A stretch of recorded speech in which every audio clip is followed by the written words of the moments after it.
last thing we wanted to talk about here on the show today was a brief history on an airport that ranks up there in the U.S. as one of the busiest airports in the country.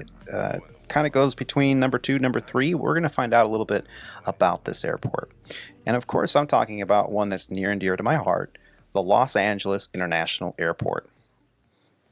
The Los Angeles International Airport, also known as LAX, has an ICAO of Kilo Lima Alpha X-ray. Commonly referred to as LAX, it's the primary international airport serving Los Angeles and its surrounding metropolitan area. LAX is located in Westchester neighborhood. That's not the New York Westchester, but hey, I'm having fun with it. Located in the Westchester neighborhood of Los Angeles, 18 miles southwest of downtown Los Angeles, with the commercial and residential areas of Westchester to the north and the city of El Segundo to the south, and the city of Inglewood to the east.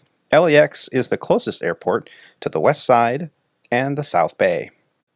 The airport is operated by LAWA, or the Los Angeles World Airports, a branch of the LA city government that also operates Van Nuys airports for general aviation. The airport covers 3,500 acres of land and has 4 parallel runways.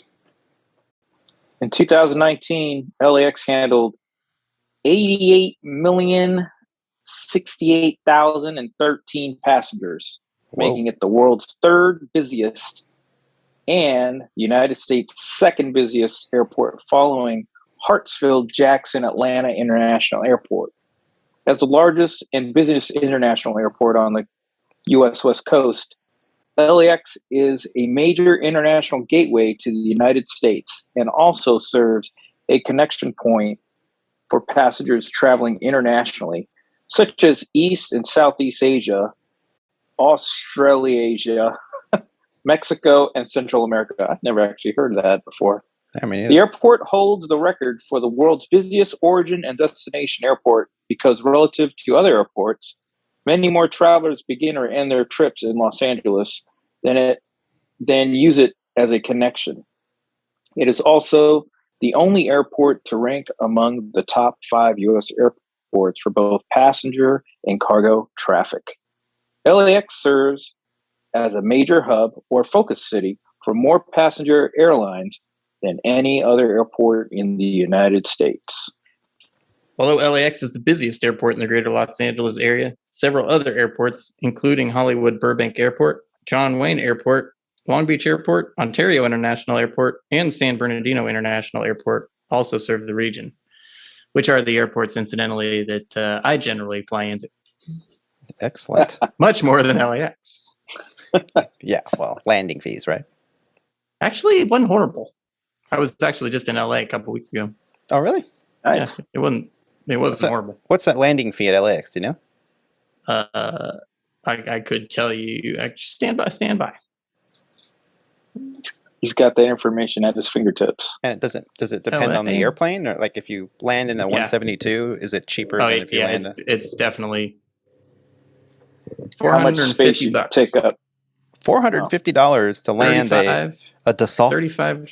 That was $2,000. 35 for a security fee, which that doesn't really change by airplane, and $415 for the facility fee. But if you buy gas, is that waived? Yeah, you can get it waived with. Usually, it's around 400 gallons of fuel. So fuel's usually pretty expensive. We did not get fuel. Right. Yeah. So if you're going to fuel 13 gallons in your Baron, it's not probably a good idea. Yeah. Granted, it won't be $400 dollars. Well, a little brief history about LAX. In 1926, the LA City Council and the Chamber of Commerce recognized the need for the city to have its own airport to tap into the fleeting but quickly growing aviation industry. Several locations were considered, but the final choice was a 640-acre field in the southern part of Westchester. The location had been promoted by real estate agent William W. Mines, and Mines Field, as it was known, had already been selected to host the 1928 National Air Races. On August 13, 1928, the city leased the land and the newly formed Department of Airports began converting the field once used to grow wheat, barley, and lima beans into dirt landing strips. The airport opened on October 1st, 1928, and the first structure, Hangar Number 1, was erected in 1929. The building still stands at the airport, remaining in active use and listed on the National Register of Historic Places. Over the next year, the airport started to come together. The dirt runway was replaced with an all-weather surface, and more hangars, a restaurant, and a control tower were built. On June 7th, 1930, the facility was dedicated and renamed Los Angeles Municipal Airport. The airport was used by private pilots and flying schools, but the city's vision was that Los Angeles would become the main passenger hub for the area. However, the airport failed to entice any carriers away from the established Burbank Airport or the Grand Central Airport in Glendale. World War II put a pause on any further development of the airport for passenger use. Before the United States entered the war, the aviation manufacturers located around the airport were busy providing aircraft for the Allied powers, while the flying schools found themselves in high demand. In January 1942, the military assumed control of the airport, stationing fighter planes at the airfield and building naval gun batteries in the ocean dunes to the west. Meanwhile, airport managers published a master plan for the land and in early 1943 and convinced voters to back a $12.5 million bond for airport improvements. With a plan and funding in place, the airlines were finally convinced to make the move. After the end of the war, 4 temporary terminals were quickly erected on the north side of the airport, and on December 9th, 1946, American Airlines, TWA, United Airlines, Southwest Airways, and Western Airlines began passenger operations at the airport, with Pan Am Airways joining the next 1 month. The airport was renamed Los Angeles International Airport in 1949. The temporary terminals would remain in place for 15 years, but quickly became inadequate, especially as air travel entered the jet age and other cities invested in modern facilities. Airport leaders once again convinced voters to back a $59 million bond on June 5th, 1956. The current layout of the passenger facilities was established in 1958 with a plan to build a series of terminals and parking facilities arranged in the shape of the letter U in the central portion of the property. The original plan called for the terminal buildings connected at the center of the property by a huge steel and glass dome. The dome was never built, but a smaller theme building built in the central area became a focal point for people coming to the airport. The first of the new passenger buildings, Terminals 7 and 8, were opened for United Airlines on June 25, 1961, following opening festivities that lasted several days. Terminals 2, 3, 4, 5, and 6 opened later that same year. A major expansion of the airport came in the early 1980s, ahead of the 1984 Summer Olympic Games. In November of 1983, a second-level roadway was added. Terminal 1 opened in January of 1984, and the Tom Bradley International Terminal opened in June of 1984. The original terminals also received expansions and updates in the 1980s. Since 2008, the airport has been undergoing another major expansion. All of the terminals are being refurbished, and the Tom Bradley International Terminal was completely rebuilt with the West Gates concourse added.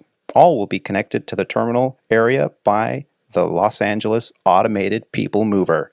In the near future, airport managers plan to build 2 more terminals, 0 and 9. Altogether, these projects are expected to cost $14 billion and bring LAX's total gates from 146 to 182. I can see another bond coming to the city. So here's my question. I never heard what happened after the city of LA leased this land. Who owns it? Because what is the value of annexed 6,500 acres of oceanfront property in Los Angeles? Yeah. Was that like Rob said? Was that like an eminent domain kind of thing where we annexed it? But who owns this? Well, I can tell you. Good question. The people of LA, because they paid for it with a bond. Well, I know for a fact that the remote parking structure that is now concluded, and people are now parking there because you need a reservation to park in the U. Now it's all reserved parking because of the construction. There aren't any spots available. So all that property was achieved by what, like Roger said, eminent domain. That's where the city comes in and says, well, we're buying this property, we're taking it away from you, we're going to give you this much money for it, and you need to move. And most of those were all apartment structures, low rent buildings that were all taken over for years. They remained empty. They tore them all down, and they built this rental car facility, the parking for the airport, and the Uber and Lyft pickup areas. There's no longer curbside. It's in this remote area. So I know all that area was acquired by eminent domain. Who owns the original, what was it, 600 and so odd acres? Yeah, 4,600 or something like that. That's crazy. I don't know. I can tell you that to this day, when you take off westbound out of LAX, which 99% of the departures are, and you look down, a lot of times they tell us, no turns before the shoreline, upon departure, turn left heading so-and-so, if we're not doing a instrument departure procedure. If you look down, you see there's a blue butterfly preserve. It's about, I don't know, maybe a quarter mile or maybe an eighth of a mile of land between the shore of the Pacific Ocean and the airport perimeter fence. And you can still see all the roads, all the real estate development planned roads they had built. Those were all going to be houses as an extension of Westchester. Those were all going to be houses. And when the airport said, no, that's going to be part of the airport, you can't have houses there, they were in this huge battle, a legal battle. And then, miraculously, a blue butterfly that is on the endangered species list was found in that area. So they couldn't build. And so the city was national park protected area. Yeah. Exactly. It became a protected area. You can still see the little roads and the cul-de-sacs and all that. The asphalt is still kind of there. And I bet you that was part of the real estate land developer that owned the land back when the airport was first being conceptualized. Wow. Now, and a couple more things I wanted to mention. A lot of people say, well, what does the X and LAX stand for? Before the 1930s, U.S. airports used two-letter abbreviations. And at that time, LA served as a designation for Los Angeles Airport. With the rapid growing aviation industry in 1947, the identifiers were then expanded to 3 letters, and LA received an extra letter to become LAX. The letter X does not otherwise have any specific meaning to its identifier. LAX is also... it's the 10th airport or something. X, Roman numeral 10. Oh, I thought you said you didn't know Roman noodles. Now you know Roman numerals? That's the only one. It's the X box. Yeah. The 10 box. Citation 10. Citation 10. X. So X does not otherwise have any other specific meaning in the identifier. LAX is also used for the Port of Los Angeles and San Pedro, and by Amtrak for Union Station in downtown Los Angeles. So when you say LAX, you could be talking about the airport or some of these other locations as well.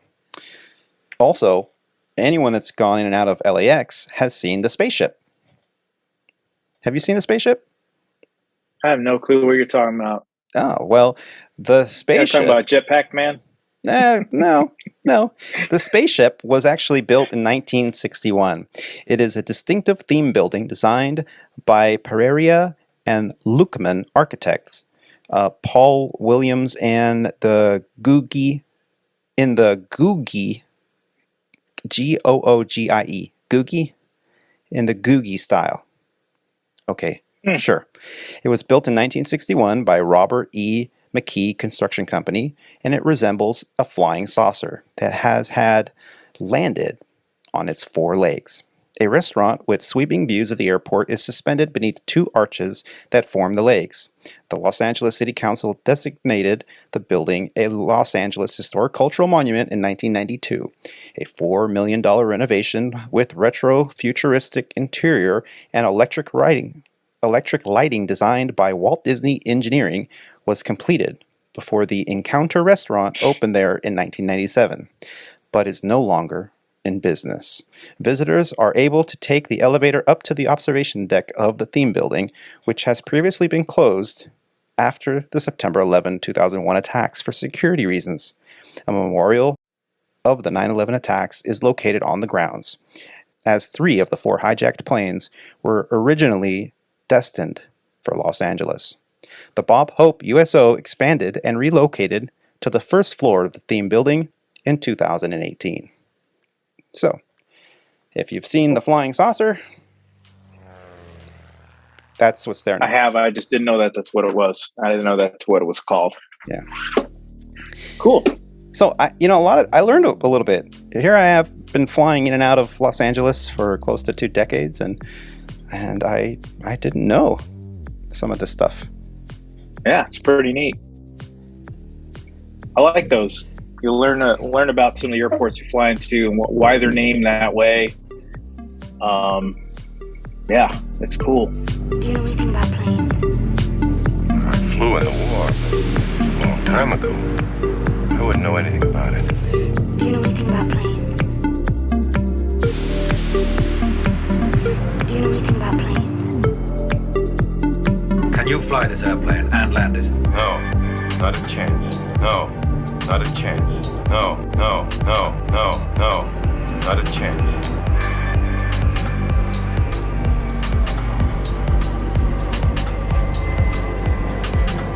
Roger. Huh? Roger. Huh? Request vector. Over. What? Do you know anything about planes? Clearance, Clarence. Roger, Roger. What's our vector, Victor?